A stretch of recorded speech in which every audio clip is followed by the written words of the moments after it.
என்னோட பேரு அஸ்வின். எனக்கு இப்ப வயசு 28. எனக்கு இன்னும் கல்யாணம் ஆகல. என் கூட வேலை பார்க்கற பொண்ணோட பேரு கீர்த்தனா. அவளுக்கு 32 வயசு ஆகுது. அவளுக்கு திருமணம் ஆயிடுச்சு. ஆனா அவளுக்கும் அவளுடைய கணவனுக்கும் கொஞ்சம் ப்ராப்ளம் இருந்துச்சு. நாங்க 2 பேருமே சென்னையில ஒரு ஐடி கம்பெனில தான் ஒர்க் பண்றோம். என்னோட ஃபேமிலிக்கு நான் பணம் கொடுக்கணும்னு அவசியம் இல்ல. அப்பா கவர்மெண்ட் எம்ப்ளாயி. அதனால நான் வாங்குற சேலரிய நானே செலவு பண்ணிடுவேன். அப்படியே என்னுடைய ஒர்க்கும் போய்கிட்டு இருந்துச்சு. அப்புறம் ஒரு டைம்ல எனக்கும் கீர்த்தனாவுக்கும் ஈவினிங் ஷிஃப்ட் போட்டாங்க. டைம் 2 மணிலிருந்து இரவு 10 மணி வரை. அந்த ஷிஃப்ட்ல ஆபீஸ்ல ஒரு 6 பேர் தான் இருப்போம். அப்போ கீர்த்தனா கூட பேசி கொஞ்சம் க்ளோஸ் ஆயிட்டேன். அவ ரொம்ப நல்ல பொண்ணுதான். ஃபர்ஸ்ட் அக்கான்னு தான் அவகிட்ட நான் பேச ஆரம்பிச்சேன். அப்புறம் கீர்த்தின்னு கூப்பிட்டேன். அவளும் எதுவும் சொல்லல. அப்புறம் ஒன்னா சாப்பிடுறது, ஸ்மால் கிஃப்ட் கொடுக்கறது, பஸ் ஸ்டாப்ல கொண்டு போய் டிராப் பண்றதுன்னு இப்படியே ஒரு 10 நாளும் போச்சு. ஒரு நாள் அவ என்னோட கல்யாணத்தை பத்தி கேட்டா. அப்ப நான், அப்பா அம்மா இப்ப பொண்ணு பாத்துக்கிட்டு இருக்காங்க. எனக்கு காலேஜ்ல ஒரு லவ்வர் இருந்தா, ஆனா லவ் ஃபெயிலியர் ஆயிடுச்சு. அதனால மறுபடியும் லவ் எல்லாம் பண்றதுல எனக்கு விருப்பம் இல்ல அப்படின்னு நான் சொன்னேன். அப்புறம் நீ எப்போ கல்யாணம் பண்ணேன்னு நான் கேட்டேன்.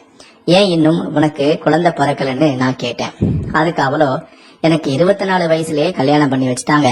என் கணவர் ஒரு மொபைல் ஷாப் வச்சிருக்காரு. ஆனா டெய்லி அவரு குடிப்பாரு. என் மேல கொஞ்சம் கூட பாசமே இல்ல அவருக்குன்னு சொல்லி கண்கலங்கினா. அப்புறம் ஒரு நாள் ஆபீஸுக்கு அவ எல்லோ டாப் போட்டுக்கிட்டு வந்தா. அது நல்லா இருக்குன்னு நான் சொன்னேன். எனக்கும் கொஞ்சம் ட்ரெஸ் வாங்கணும், கூட வர யாருமே இல்லைன்னு நான் சொன்னேன். அவளோ, ஏண்டா நான் வரேன், எப்ப போலான்னு கேட்டா. இந்த சண்டே போலாம்னு நான் சொன்னேன். அவளும் ஓகே சொன்னா. அப்புறம் சண்டே ஒரு மாலுக்கு போனோம். கொஞ்சம் ட்ரெஸ் எல்லாம் வாங்கிட்டு சாப்பிட்டுட்டு சும்மா அங்க வேடிக்கை பார்த்துக்கிட்டு இருந்தோம். அப்ப அவளோ, அங்க ஒரு ஸ்கேரி ஹவுஸ் இருந்துச்சு. அதுக்குள்ள போனா பேய் மாதிரி சும்மா பயம் காட்டுவாங்க, அங்க போலான்னு சொன்னா. நாங்களும் போனோம். அவ உள்ள போனதுல இருந்து நிறைய நேரம் என்ன க்ளோஸா கைய பிடிச்சுக்கிட்டே வந்தா. அப்புறம் ஒரு இடத்துல ரொம்ப பயந்து போய் என்ன கட்டி பிடிச்சா. அப்பதான் நான் அவளை கட்டி பிடிச்சு அவ உடம்பு மேல என் கை பட்டதுமே எனக்குள்ள ஒரு மாதிரியா ஃபீல் பண்ணேன். அவ்வளவு சாஃப்டா இருந்துச்சு. என்னோட லிப்ஸ் லேசா அவ கழுத்துலயும் பட்டுச்சு. எனக்கு செம மூடாயிடுச்சு. அப்புறம் வெளியே வந்து ஒரு ஐஸ்கிரீம் சாப்பிட்டோம். அவளை பஸ் ஸ்டாப்ல விட்டுட்டு நான் என் ரூமுக்கு போயிட்டேன். அப்புறம் வாட்ஸ்அப்ல ரொம்ப க்ளோஸ் ஆனோம். அடிக்கடி பேசி பழகவும் ஆரம்பிச்சோம். இன்ஸ்டாகிராம்ல ரீல்ஸ் அனுப்புறது, ரொமான்ஸ் ரீல்ஸ் ஷேர் பண்றதுன்னு இப்படியே மாறி மாறி பண்ணிக்கிட்டு இருந்தோம். ஆனா இது வரைக்கும் நாங்க 2 பேருமே செக்ஸ பத்தி பேசினதே இல்லை. அது ஒரு லவ் மாதிரியே ஒரு ஃபீலா தான் இருந்துச்சு. அப்புறம் ஆபீஸுக்கு அவ எனக்கு டெய்லி ஃபுட்டும் கொண்டு வர ஆரம்பிச்சா. மறுபடியும் எங்களுடைய ஷிஃப்ட் காலையில 10 மணிலிருந்து சாயந்தரம் 6 மணிக்கு சேஞ்ச் பண்ணிட்டாங்க. அப்புறம் ஒரு நாள் அவளோட பர்த்டே வந்துச்சு. அதுக்காக நான் அவளுக்கு ஒரு வாட்ச் கிஃப்ட் பண்ணேன். ஈவினிங் சும்மா மாலுக்கு போலாமான்னு நான் கேட்டேன். அவளும் ஓகேன்னு சொன்னா. நாங்க மாலுக்கு போனோம். அங்க இன்னொரு ட்ரெஸ் அவளுக்கு வாங்கி அதையும் நான் கிஃப்ட் பண்ணேன். அவ கொஞ்சம் அழுதுட்டா. இப்படியெல்லாம் நான் என் லைஃப்ல எனக்கு யாருமே பண்ணதில்லைன்னு சொன்னான். அப்ப கூட நான், சரி ஒன்னும் பிரச்சனை இல்ல, நான் உனக்காக இருக்கேன் விடு அப்படின்னு சொல்லி அவளுக்கு நான் ஆறுதல் சொன்னேன். அப்ப கூட எனக்கு அவளோட ஒன்னா இருக்கணும், அவளோட மேட்ரு பண்ணணும் அப்படின்னு எந்த விதமான ஐடியாவும் இல்லை. எங்களுக்கு 4 நாள் ஆபீஸ், ஒரு நாள் ஒர்க் ஃப்ரம் ஹோம். நாங்க எப்பவுமே மண்டே ஒர்க் ஃப்ரம் ஹோம் தான் போடுவோம். அன்னைக்கு என்னோட ஏரியால கரண்ட் இல்ல. சரி ஆபீஸுக்கு போயிடலாம்னு நினைச்சேன். கீர்த்தனாவுக்கு கால் பண்ணேன். கரண்ட் இல்லடின்னு சொன்னேன். அப்ப அவ, நீ ஏன் ஆபீஸுக்கு போனோம், ஏன் வீட்டுக்கு வாடான்னு சொன்னா. அவ வீட்டுல அவளுடைய ஹஸ்பண்டும் இவ்வளவு மட்டும்தான் இருக்காங்க. அவரு நைட்டு 10 மணிக்கு தான் வருவாரு. நான் ஒரு 10:30 மணிக்கு அவ வீட்டுக்கு போனேன். அவ குளிச்சுட்டு ஃப்ரெஷ்ஷா எல்லோ கலர் நைட்டில இருந்தா. நான் போனதுமே செம ஹாப்பியா இருந்தா. எனக்கு உடனே ஒரு ஜூஸும் கொடுத்தா. அப்புறம் ஒரு டீ மீட்டிங்கும் இருந்துச்சு. அத பண்ணிட்டு நான் சோஃபாலேயே இருந்தேன். அவ ரூமுக்கு வாடா, ஏசி போட்டிருக்குன்னு கூப்பிட்டா. நானும் போனேன். அப்புறம் ஒர்க் ஒரு 12 மணிக்கெல்லாம் முடிஞ்சிருச்சு. லேப்டாப்ப ஆன்லைன்லயே வச்சுட்டு ஒரே பெட்ல அவ கூட பேசிக்கிட்டு இருந்தேன். நல்ல அவளை நான் சைட் அடிச்சேன். ஏதோ ஒரு டைம்ல அவ கைய பிடிச்சு நான் பேசினேன். அவளும் எதுவும் சொல்லல. அப்புறம் ஃப்ரிட்ஜ்ல ஐஸ்கிரீம் இருக்கு, சாப்பிடலாமான்னு கேட்டா. நானும் ஓகேன்னு சொன்னேன். அவ ஒரு கப் மட்டும் கொண்டு வந்து என்கிட்ட கொடுத்தா. உனக்கு வேண்டாமான்னு நான் கேட்டேன். இல்ல நீ சாப்பிடுன்னு சொன்னா. நான் அவளுக்கு அப்போ ஊட்டி விட்டேன். அவ கொஞ்சம் எமோஷனல் ஆயிட்டா. என்ன ஆச்சுடி லூசுன்னு நான் கேட்டேன். ஒண்ணுமில்லன்னு சொல்லிட்டு அழுதா. அப்புறம் அவ கைய பிடிச்சு, என்ன அம்மு சொல்லு, ஏன் அழுவுறன்னு நான் கேட்டேன். அவ என்ன ஹக் பண்ணிட்டு, அஸ்வின் எப்பவுமே என் கூட இருடா, என்னை விட்டுட்டு போயிடாதடான்னு சொன்னான். நானும் சரி அம்மு, நான் போக மாட்டேன்னு சொன்னேன். அப்புறம் 2 பேருமே பெட்டிலேயே சும்மா படுத்துக்கிட்டு இருந்தோம். அவன் என் மேல கைய போட்டுக்கிட்டே தூங்கிட்டா. அப்புறம் ஒரு 2:30 மணிக்கு நாங்க எந்திரிச்சு 2 பேரும் ஒன்னா சாப்பிட்டோம். நானே அவளுக்கு ஊட்டியும் விட்டேன். அப்புறம் மறுபடியும் பெட்ல வந்து படுத்தோம். நான் அவளை ஹக் பண்ற மாதிரி கட்டி பிடிச்சேன். எனக்கு கொஞ்சம் கொஞ்சமா மூடாயிருச்சு. என்ன பண்றதுனே தெரியல. அவ நெத்தில ஒரு முத்தம் கொடுத்தேன். லவ் யூ அம்முன்னு சொன்னேன். அப்ப அவ எதுவுமே பேசல. என்ன அவ நல்ல டைட்டா ஹக் பண்ணிக்கிட்டா. நான் அவ கழுத்துலையும் கிஸ் பண்ணிக்கிட்டே இருந்தேன். அவளுக்கும் ஒரு மாதிரியா மூடாயிருச்சு. ஏசி வர நல்ல சில்லுன்னு இருந்துச்சா. லவ் யூடான்னு அவளும் சொன்னா. நானும் லவ் யூ அம்முன்னு சொல்லிட்டு அவளுடைய உதட்டுல ஒரு முத்தம் கொடுத்தேன். ஒரு 5 நிமிஷம் எதுவுமே பேசாம நாங்க 2 பேருமே மாறி மாறி முத்தம் கொடுத்துக்கிட்டே இருந்தோம். அப்புறம் அவளோ இப்படியெல்லாம் நான் லவ் பண்ணதே இல்லடான்னு சொன்னான். அப்புறம் அவளை நான் ஹக் பண்ணி அம்முன்னு சொல்லிக்கிட்டே மறுபடியும் அவளுக்கு நான் முத்தம் கொடுக்க ஆரம்பிச்சேன். இப்படியே கொஞ்சம் கொஞ்சமா முத்தம் கொடுத்துட்டு கொஞ்சம் கொஞ்சமா அவளுடைய ட்ரெஸ்ஸையும் நான் கலட்ட ஆரம்பிச்சேன். அப்ப அவ எதுவும் சொல்லல. நானும் என்னுடைய டிஷர்ட் ஜீன்ஸ் எல்லாத்தையும் கலட்டிட்டு வெட்டில படுத்துக்கிட்டேன். அதன் பிறகு எங்களுக்குள்ள எது நடக்க கூடாதோ அது அன்னைக்கு நடந்துருச்சு. நாங்க 2 பேரும் மதியம் சாப்பிட்டுட்டு ஒரு 3 மணிக்கு இதை பண்ண ஆரம்பிச்சோம். அவன் புருஷன் நைட்டு 10 மணிக்கு தான் வருவான். நானும் அவளும் அதனால 9 மணி வரைக்கும் 3 மணில இருந்து 9 மணி வரைக்கும் நாங்க 2 பேரும் மாறி மாறி அதை பண்ணிக்கிட்டே இருந்தோம். ஒரு கட்டத்துல இது பண்ணி முடிச்சதுமே எங்களுக்குள்ள நெருக்கமும் அதிகமாச்சு. அதன் பிறகு எங்களுக்குள்ள நெருக்கமானதுனால நாங்களும் அடிக்கடி தனிமையில சந்தித்து உல்லாசமாக இருக்கவும் ஆரம்பிச்சோம். அவ புருஷனும் அவளை கண்டுக்கிறது இல்ல. அவர் தினமும் வேலைக்கு போனா நைட்டு 10 மணிக்கு தான் வருவாரு. வரும்போதும் குடிச்சிட்டே வருவாரு. இவளையும் கண்டுக்கிறதால இவள் ஏக்கத்தில் இருந்தா. அவளுடைய ஏக்கத்தையும் தீர்க்கிறதுக்காக நானும் அவளோட அடிக்கடி உல்லாசமாக இருக்க ஆரம்பிச்சேன். எனக்கும் இன்னும் வீட்டுல பொண்ணு சரியா அமையல. சரி, பொண்ணு அமையற வரைக்கும் நம்முடைய தேவைகளை இவளை வச்சு நம்ம பூர்த்தி பண்ணிக்கலாம் அப்படின்னு சொல்லிட்டு நானும் அவளை அணுவா ரசிக்க ஆரம்பிச்சேன். ஒரு கட்டத்துல நாங்க 2 பேரும் அடிக்கடி உல்லாசமாக இருக்க இருக்க அவ இல்லாம நானும், நான் இல்லாம அவளும் இல்ல என்ற நிலைமைக்கு நாங்க மாறிட்டோம். ஒரு கட்டத்துல நாங்க 2 பேருமே திருமணம் செஞ்சுக்க முடிவு பண்ணோம். அப்ப நான் கீர்த்தனா கிட்ட சொன்னேன், உனக்கு குழந்தை இல்லாதது நமக்கு இன்னும் ரொம்ப வசதியா போச்சு. என் அப்பா கிட்ட என்னுடைய பேரண்ட்ஸ் கிட்ட நான் உனக்கு இன்னும் கல்யாணமே ஆகல அப்படின்னு போய் சொல்லிக்கிறேன். அப்பதான் அவங்க நம்முடைய கல்யாணத்துக்கு ஒத்துப்பாங்க.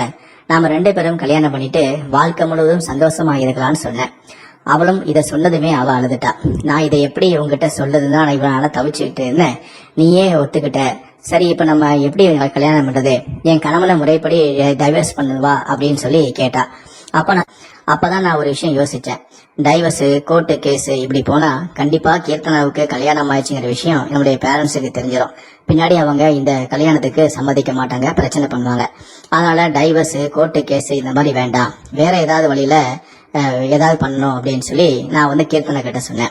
அப்ப அவ சொன்னா, என் ஹஸ்பண்ட் எந்த விதமான பிரச்சனையும் நம்மளுடைய கல்யாணத்துக்கு பண்ணக்கூடாது அப்படின்னா, ஒண்ணு அவரை நான் முறைப்படி நான் டைவர்ஸ் பண்ணணும், இல்லைன்னா அவரு உயிரோடு இருக்கக்கூடாது, இந்த 2ல ஏதாவது ஒண்ணுதான் பண்ணணும் அப்படின்னு சொன்னா. அப்பதான் நாங்க 2வது அந்த ஆப்ஷனை முடிவு பண்ணோம். அவருடைய ஹஸ்பண்ட் உயிரோட இல்லைன்னா எங்களுக்கு எந்த விதமான இடையூறும் இல்லை. நாங்க ஜாலியா கல்யாணம் பண்ணிட்டு வாழ்க்கை முழுவதும் இப்படியே சந்தோஷமா இருந்துக்கலான்னு முடிவு பண்ணோம். அதுக்காக அவருடைய கணவனை கொலை செய்ய நாங்க திட்டமிட்டோம். அவரும் தினமும் வேலையை முடிச்சுட்டு வீட்டுக்கு வரும்போது மது போதையில தான் வருவாரு. இதனால அதை நாங்க எங்களுக்கு சாதகமாக பயன்படுத்திக் கொள்ள முடிவு பண்ணோம். நாங்க அவரை கொலை செஞ்சுட்டு, கழுத்தை நெறித்து கொலை செஞ்சுட்டு அவரு மாரடைப்பால இருந்துட்டாருன்னு சொல்லி நாடகம் ஆட முடிவு பண்ணோம். அதுக்காக நான் என்னுடைய நண்பன் கிட்ட போய் உதவி கேட்டேன். அவனும் அவரை கொலை செய்ய ஒத்துக்கிட்டான். அதுக்காக எங்கிட்ட கொஞ்சம் பணமும் கேட்டான். நானும் எவ்வளவு வேணாலும் தரேன்டா அப்படின்னு சொல்லி அவனையும் சம்மதிக்க வச்சேன். அதன் பிறகு அவருடைய கணவனை எப்ப கொலை செய்யலாம் அப்படின்னு சொல்லி ஒரு நாள் குறிச்சோம். அன்னைக்கு வழக்கம் போல அவருடைய கணவன் மது போதையில வீட்டுக்கு வந்தாரு. கொஞ்ச நேரத்துல அப்படியே தூங்கிட்டாரு. அவரு நல்லா தூங்கின பிறகு கீர்த்தனா எனக்கு போன் பண்ணான். என் கணவன் நல்லா தூங்கிட்டாருடா, சீக்கிரமாவா, இப்பவே அவரை நாம கொண்டுடலான்னு கூப்பிட்டா. நானும் சரி அப்படின்னு சொல்லிட்டு நான் என் ஃப்ரெண்டை கூட்டிகிட்டு அவருடைய வீட்டுக்கு போனேன். அப்போ கீர்த்தனா தூங்கிக்கிட்டு இருந்த அவருடைய கணவனுடைய காலை பிடிச்சுக்கிட்டா. என்னுடைய நண்பன் அவ கணவனுடைய 2 கைகளையும் இறுக்கமா பிடிச்சுக்கிட்டான். அதன் பிறகு நான் அருகில் இருந்த ஒரு தலையணையை எடுத்து அவருடைய முகத்தை அழுத்தி அவரை மூச்சு திணறடித்து கொலை செய்ய நான் முயற்சி செய்தேன். ஆனா அப்ப அவரோ எப்பவும் வர மாதிரி அதிகமா மது குடிக்காம கொஞ்சமா தான் மது போதையில வந்தாரு. நாங்க அவரை கொலை செய்யறதுக்கு முன்னாடி அவருக்கு நாங்க தூக்க மாத்திரை கொடுக்காம அவரை தூங்கும் போதே கொலை செய்யணும்னு நாங்க நினைச்சோம். ஆனா அவரு மது போதையில் இருந்தாலும் கூட ரொம்ப பலசாலியாவும் இருந்தாரு. எங்க 3 பேரைக்கிட்ட இருந்து அவர் போராடி எங்களை தள்ளி விட்டுட்டாரு. ஒரு கட்டத்துல நாங்க 3 பேரும் சேர்ந்து அவரை கொலை செய்ய முயற்சி பண்றோம் அப்படின்னு தெரிஞ்சுக்கிட்ட அவரு தப்பிச்சு வெளியே ஓடி வந்து காப்பாத்துங்க காப்பாத்துங்க அப்படின்னு சொல்லி சத்தம் போட ஆரம்பிச்சிட்டாரு. அவருடைய அலற சத்தத்தை கேட்டு அக்கம் பக்கத்துல உள்ளவங்க தான் ஓடி வர ஆரம்பிச்சாங்க. அப்ப நாங்க 3 பேரும் சேர்ந்து அருகில் இருந்த ஒரு கட்டை எடுத்து அவரை பலமாக தாக்கிட்டு அவரை கீழே தள்ளி விட்டுட்டு அங்கிருந்து நாங்க 3 பேருமே அங்கிருந்து தப்பி ஓடி வந்துட்டோம். கொஞ்ச நேரத்திலேயே அக்கம் பக்கத்துல ஓடி வந்தாங்க. வந்து வலியால துடிச்சுக்கிட்டு இருந்த கீர்த்தனாவுடைய கணவனை தூக்கிட்டு போய் மருத்துவமனையில அட்மிட் பண்ணாங்க. அங்க அவருக்கு தீவிரமான சிகிச்சையும் அளிக்கப்பட்டுச்சு. கொஞ்ச நேரத்திலேயே போலீசார் அவர்கிட்ட போய் என்ன நடந்துச்சு ஏது நடந்துச்சுன்னு கேட்டாங்க. அப்ப அவர் நடந்த அத்தனை விஷயத்தையுமே வாக்குமூலமா சொல்லிட்டாரு. நான் மது போதையில வீட்டுக்கு வந்து தூங்கிட்டு இருந்தேன். அப்போ திடீர்னு என்னுடைய மனைவி என்னுடைய 2 கைகளையும் பிடிச்சுக்கிட்டா, இன்னொருத்தன் என் 2 கைகளையும் பிடிச்சுக்கிட்டான். ஒருத்தன் என் மேலே உட்கார்ந்துகிட்டே தலையணையால என் முகத்தை அமைக்கி என்னை கொலை செய்ய முயற்சி பண்ணான். ஆனா நான் இன்னைக்கு வழக்கத்தை விட கம்மியா தான் குடிச்சிட்டு வந்தேன். அதனால நான் அவங்க 3 பேரையும் சமாளிச்சுட்டு வெளியே வந்து என்னை காப்பாத்துங்க காப்பாத்துங்கன்னு நான் உதவி கேட்டேன். அப்ப அவங்க கூட வந்த ஒருத்தன் அருகில் இருந்த ஒரு கட்டை எடுத்து என் தலையில ஓங்கி பலமா அடிச்சிட்டான். அதனால நான் அப்படியே சரிஞ்சு கீழே விழுந்துட்டேன். நல்லவேளை நான் வெளியே வந்து காப்பாத்துங்க காப்பாத்துங்கன்னு கத்துனதால அக்கம் பக்கத்துல உள்ளவங்களாம் வந்துட்டு இருந்தாங்க. அதனால அவங்க என்னை அப்படியே விட்டுட்டு ஓடி போயிட்டாங்க. இல்லைன்னா அவங்க 3 பேரும் சேர்ந்து என்ன கொலைதான் பண்ணியிருப்பாங்க அப்படின்னு சொல்லி கீர்த்தனாவுடைய கணவன் போலீசார்கிட்ட வாக்குமூலமா கொடுத்துட்டாரு. அதன் பிறகு போலீசார் உடனடியாக வழக்கு பதிவு செய்து கீர்த்தனாவுடைய நம்பரை வைத்து அவங்க இப்ப எங்க இருக்காங்க அப்படின்னு சொல்லி தேட ஆரம்பிச்சாங்க. அப்போ பேருந்து நிலையத்துல கீர்த்தனாவுடைய மொபைல் நம்பர் காட்டுச்சு. அந்த சமயத்தில் நானும் கீர்த்தனாவும் வெளியூர் போறதுக்காக பஸ்ஸுக்காக காத்திருந்தோம். அங்கு வந்து போலீசார் எங்களை சுற்றி வளைத்து அதிரடியாக கைது செய்து போலீஸ் ஸ்டேஷனுக்கு கூட்டிட்டு போயிட்டாங்க. அதன் பிறகு எங்க கிட்ட கிடுக்குப்பிடி விசாரணை மேற்கொண்டாங்க. எங்களோட வந்தது யாரு என்ன ஏதுன்னு விசாரிச்சாங்க. அப்ப எங்களோட வந்து அந்த நண்பர் யாரு, அவன் என்ன பண்ணிட்டு இருக்கான், அவனுடைய பேர் என்ன, அவனுடைய போன் நம்பர் என்னன்னு எல்லா தகவலும் அவனுக்கு நான் போலீசார்கிட்ட நாங்க கொடுத்தோம். எப்படி கீர்த்தனுடைய மொபைல் நம்பரை வச்சு அவ இருப்பிடத்தை வச்சு போலீசார் எங்களை சுத்தி வளைச்சு கைது பண்ணாங்களோ அதே போல என்னுடைய நண்பருடைய போன் நம்பரை வச்சு அவன் இப்ப எங்க இருக்கிறான் எந்த லொகேஷன்ல இருக்கான்னு கண்டுபிடிச்சு அவனையும் சுற்றி வளைத்து கைது பண்ணி காவல் நிலையம் அழைத்து வந்தாங்க. அதன் பிறகு கீர்த்தனாவுடைய கணவனை கொலை செய்யக்கூடிய முயற்சியில தோல்வி அடைஞ்சதால நாங்க 3 பேருமே வசமா போலீஸை சிக்கிக்கிட்டோம். அதன் பிறகு எங்க 3 பேர் மீதுமே கொலை முயற்சி வழக்கு பதிவு செய்து நீதிமன்றத்தில் ஆஜர்படுத்தி தற்போது எங்களை சிறையில அடைச்சிட்டாங்க. கீர்த்தனாவுடைய கணவனை முறையாக நாங்க விவாகரத்து பண்ணி இந்த கீர்த்தனாய்க்கு ஏற்கனவே கல்யாணம் ஆயிடுச்சு அப்படிங்கிற விஷயத்த என்னுடைய பெற்றோர்கிட்ட சொல்லி அவளை முறைப்படி நான் திருமணம் செஞ்சிருந்தா இன்னைக்கு நான் அவளோட சந்தோஷமா வாழ்ந்துகிட்டு இருப்பேன். ஆனா குறுக்கு வழியில அவருடைய கணவனை கொலை செஞ்சுட்டு இந்த உண்மையை மறைக்கணும்னு நினைச்சதால இப்ப நானும் கீர்த்தனாவும் சிறையில கம்பி எண்ணெய் கொண்டுகிட்டு இருக்கோம். சந்தோஷமா வாழணும்னு நினைச்ச நாங்க இப்போ ஆயுசுக்கும் சிறையில கம்பி எண்ணெய் போறோம். நாங்க செஞ்ச மாதிரி இந்த தவறை நீங்க யாரும் தயவு செஞ்சிடாதீங்க.